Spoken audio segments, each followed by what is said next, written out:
Ya, terima kasih Anda masih bersama kami. Bagi Anda yang baru saja bergabung, kami hadirkan kembali 3 berita utama hari ini. Diduga hendak tawuran di alun-alun Pelabuhan Ratu, Kabupaten Sukabumi, belasan pelajar SMP diamankan polisi.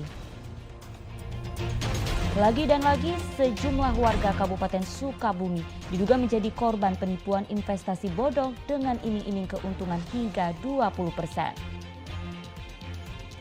Sehari sebelum ditutup sementara, wisatawan masih memadati kawasan Masjid Raya Al-Jabar Gede Bage, Kota Bandung.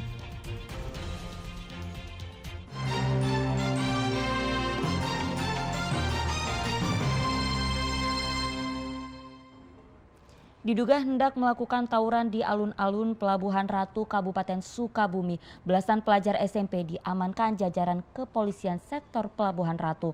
Polisi menyita berbagai senjata tajam seperti samurai dan celurit. Minggu malam sekelompok pelajar SMP berada di alun-alun Pelabuhan Ratu, Kabupaten Sukabumi. Keberadaan mereka mengundang perhatian warga yang juga sedang berada di sekitar alun-alun. Karena resah, warga pun melaporkannya ke Polsek Pelabuhan Ratu. Kedatangan polisi sontak membuat para pelajar tersebut lari kocar-kacir. Polisi kemudian menyisir setiap sudut dan mengamankan belasan anak di bawah umur tersebut. Polisi juga mengamankan sejumlah senjata tajam seperti samurai hingga gergaji dari dalam tas mereka. Dengan adanya laporan dari masyarakat, adanya sekelompok anak remaja yang dikatakan itu kayaknya ada ribut, karena ada kecepatan Satpol PP bergabung dengan di alun-alun itu.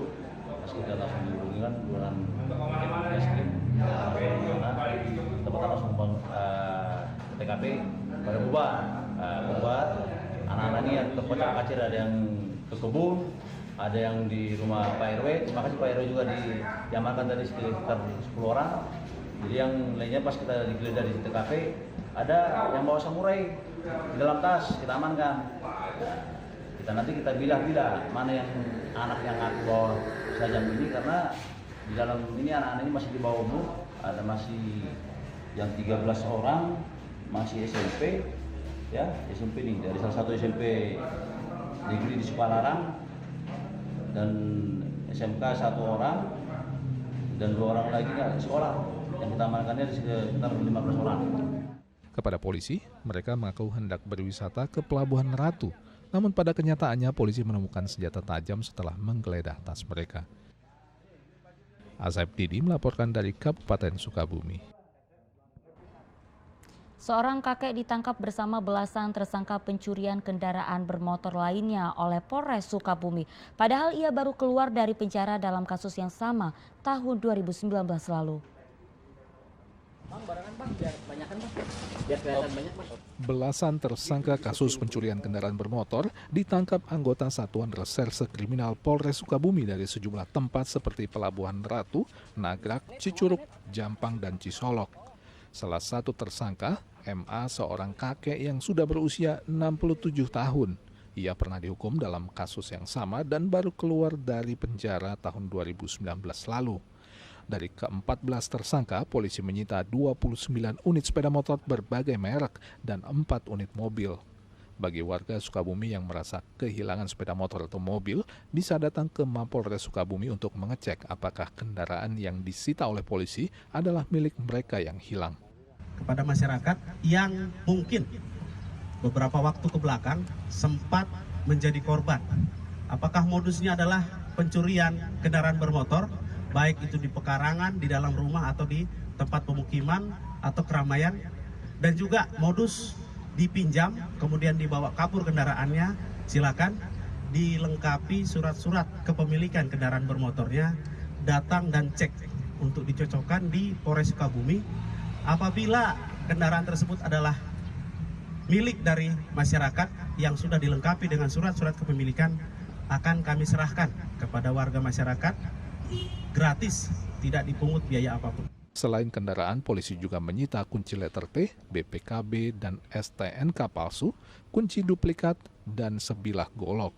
Ke-14 tersangka dijerat pasal 363 KUHP dengan ancaman pidana 5 hingga 15 tahun penjara. Asep Didi melaporkan dari Kabupaten Sukabumi. Ya, masih dari Sukabumi, sejumlah warga Kabupaten Sukabumi diduga menjadi korban penipuan investasi bodong yang dilakukan pasangan suami istri. Tertipu mencapai miliaran rupiah, mereka pun mendatangi kantor Satreskrim Polres Sukabumi untuk melaporkan kasusnya. Tergiur iming-iming keuntungan besar, sejumlah korban penipuan investasi bodong yang didominasi perempuan mendatangi kantor Satuan Reserse Kriminal Polres Sukabumi. Mereka melaporkan kasus dugaan investasi bodong yang dialaminya. Mereka melaporkan penyelenggara investasi yang merupakan pasangan suami istri. Para korban juga membawa bukti surat perjanjian investasi, bukti transfer, dan bukti tangkapan layar pesan WhatsApp untuk diserahkan kepada penyidik. Sejauh ini korban yang melaporkan investasi bodong mencapai 10 orang. Awalnya para korban percaya lantaran pelaku sering mengirimkan bukti hasil penjualan sehingga mereka tergiur iming-iming yang ditawarkan pelaku dengan keuntungan 10 hingga 20% dari setiap orderan yang masuk. Para korban mengikuti investasi bodong yang bergerak di bidang tekstil ini dengan nilai yang beragam, mulai dari 100 juta hingga 800 juta rupiah dengan total kerugian hingga 6 miliar rupiah. Kita semua datang ke Polres hari ini ingin melaporkan adanya terduga kasus penipuan investasi bodong. Saya pribadi tertipu 400 juta rupiah dan saya membawa bukti-buktinya. Di sini ada bukti-buktinya dan rekan-rekan saya semua membawa buktinya juga. Jadi bergerak di bidang tekstil. Jadi terduga menjanjikan 10-20% laba ya dari yang kita investasikan. Jadi tekstil ini seperti apa teh pergerakan yang dilaporkan ke teteh oleh si terduga pelaku ini? Jadi dia itu sebagai perantara dari konveksi ke toko-toko online gitu. Bisa percaya kepada pelaku ini dari mana awalnya? Karena setiap kita meminta bukti kepada dia, dia selalu memberikan kita bukti-bukti itu dan buktinya semua saya ada di sini. Semua saya ada di sini. Oke, jumlah korbannya sebenarnya berapa tuh? Jumlah korbannya yang datang ke sini hampir 10 orang dan total kerugian yang saya tahu dari orang-orang yang datang ke sini hampir 6 miliar. Nilai kerugian saya 800 juta rupiah, yang dijanjikan itu keuntungannya 20% sampai 50%. Nilai kerugian sampai 800 juta itu punya teteh pribadi atau ada di bawah teteh? Ada di bawah saya. Sistem yang teteh janjikan ke yang di bawah teteh apa? Sama dari si pelaku ya, terduga si pelaku. pelaku ke saya gitu. Apa yang dijanjikan ke teteh? Dijanjikan ke saya yaitu keuntungan yang tadi. Berapa nilainya? 20 sampai 50%. Dari 800 juta. Para korban berharap polisi bisa segera menangkap pelaku. Asep Didi melaporkan dari Kabupaten Sukabumi. Petugas Polres Subang menangkap belasan tersangka kasus penyalahgunaan narkotika. Satu dari para tersangka diketahui merupakan narapidana di Lapas Kelas 2A Subang. 19 tersangka kasus narkoba diamankan di Mapolres Subang. Mereka merupakan pelaku dari 17 kasus narkoba yang diungkap jajaran Kepolisian Resor Subang selama periode Januari hingga pertengahan Februari 2023. Dari 17 kasus, 8 kasus terkait narkotika jenis sabu-sabu, 3 kasus ganja, dan 6 kasus terkait penyalahgunaan sediaan farmasi. Aksi para pelaku tersebar di sejumlah wilayah di Kabupaten Subang. Polisi juga mengamankan barang bukti sabu-sabu, ganja, tanaman ganja, ribuan butir obat sediaan farmasi, 2 unit sepeda motor, serta uang tunai 10 juta rupiah. Para pelaku akan dijerat dengan Undang-Undang Narkotika dan Undang-Undang Kesehatan Ketersediaan Farmasi dengan ancaman hukuman di atas 5 tahun penjara. Periode Januari sampai dengan Februari tanggal 17 Februari 2023. Adapun jumlah kasus yang sudah ditangani sebanyak 17 kasus yang terdiri dari 8 kasus penyalahgunaan narkotika golongan 1 jenis sabu dan 3 kasus penyalahgunaan narkotika jenis ganja. Kemudian ada 6 kasus penyalahgunaan sediaan farmasi.